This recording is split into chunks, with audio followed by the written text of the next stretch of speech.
To install phpmyadmin in Laragon, begin by ensuring you have Laragon installed on your system. Once Laragon is set up, download the latest version of phpmyadmin from its official website. After downloading, extract the phpmyadmin folder and move it to the directory of your Laragon installation. Next, rename the folder to something simple, like phpmyadmin, for easier access. Then, open Laragon and start the web server.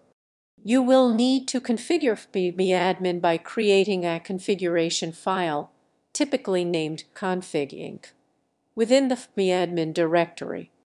You can use the sample configuration file provided as a template and adjust the settings to match your database connection details.